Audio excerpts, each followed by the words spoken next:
happy Saturday, everybody. I'm filming on Friday, high on Saturday. Happy weekend. I do want to know, how'd your 24-hour challenge go? Comment down below. Did you make it? Or just was yesterday not your day and relapse happened and we find ourselves in today?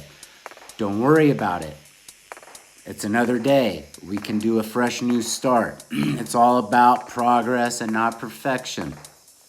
What I wanted to talk about today, guys, was still continuing on with the first drink topic, and I just wanted to maybe offer a tool that worked for me when a lot of times when that first drink situation comes up, and I still use it today. Yes, 18 years later, I still think about a drink. It's like a romanticizing thing. I guess what I mean by that is, I used to really enjoy single malt scotch on the rocks. And there's something that I think about now that's like the ice going into the glass, the alcohol being poured over the top of the rocks, and just the way it sits and sounds inside the clinkety clank of it in the glass. Man, I see that stuff on a movie or something now. It just makes me start thinking like, that was such a enjoyable thing. And 18 years later, it's still there. So I still think about it. The thing that really, and that's bad, it's not great to think about how great the drink was. But I think what I wanted to share that really helped me was actually stopping for a second when those thoughts came around and visualizing what happened next. Like closing my eyes and visualizing what happened next after I did take that first drink. I knew from a lot of experience of trials and testing and whatever, just testing myself, the next thing that was going to happen was another drink. There is never just one. What's the saying? One was too many. One wasn't enough and 100 is too many. It doesn't matter. There was no counting. Once the first one was gone, I don't know when it stopped. It stopped when I passed out. That's when it stopped. So I want to try to help you prevent that. And the big thing that really helped then and now is to think what happens next. If I hear somebody talk about a new drink that they had at a club last night or the bar, I don't even know if people go to clubs. Is that a thing? Whatever. I hear people talk about a new drink that they tried at a bar, or I'll see them mixing a drink. My family members still drink, so I see them when we get together on the holidays mixing drinks, and I think like, oh, man, I wonder if that tastes good. But I already know if I take one, it might not lead to two that day. I might be like, yeah, I got that one.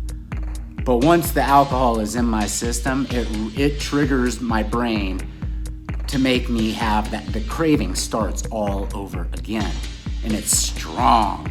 So I don't want that. I don't want any temptation. The temptations are everywhere. What helped was seeing it to the end. The crazy thing is how I didn't do that before. When I was drinking, I didn't think about where I would end up. And that process has completely changed now that I've been sober for a while. And I use these same visualization techniques in my daily life when it comes to like my goals, or even having conversations with my spouse or my children.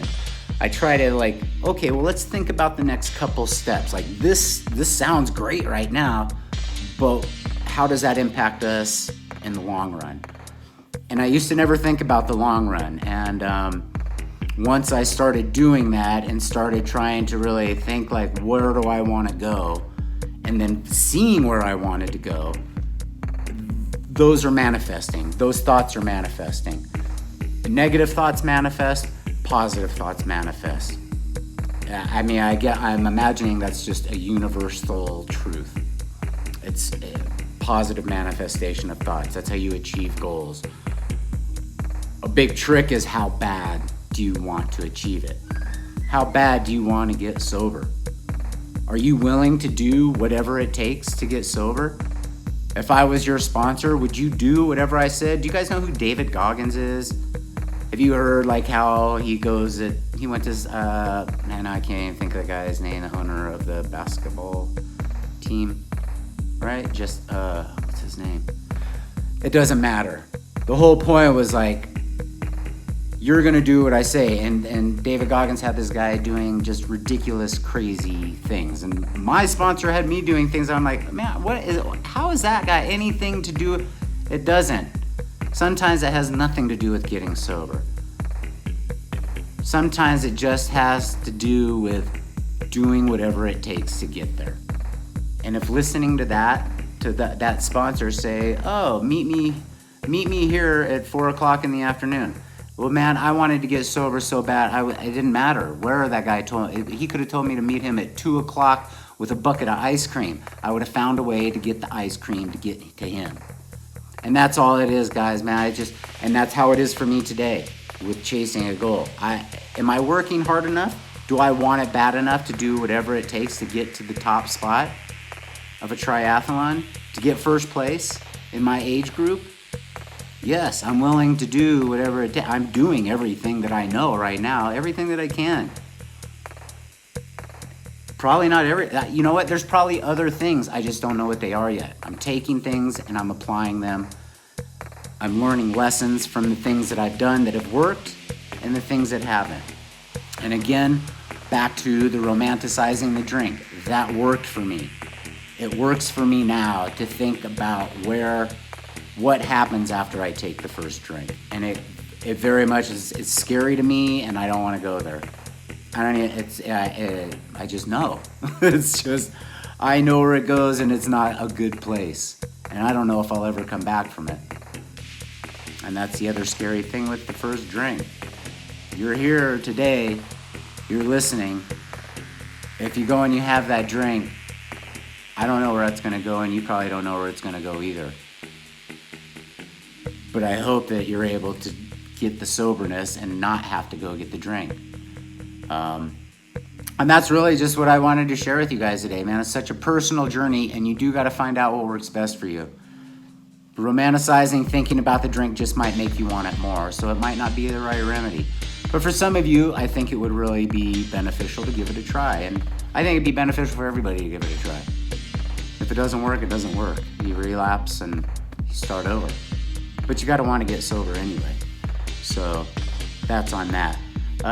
Replacement swim today, guys. I did up in the volume a little bit more, just about 6 weeks out here from race week, which probably isn't going to happen, but I'm training like it's going to happen, and I'll do a virtual race. So 30-minute run today, just 10 minutes more than I would normally do, and then some dry land swim drills, which I've talked about and I've showed videos before, and so I'm going to do my best to put the end cards right up there. Yep, that means we're coming to a close, guys.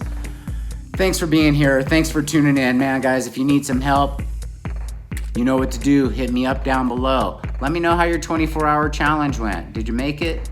Did you relapse? All good. Let's do it again. Let's do one more day. All right? Cool.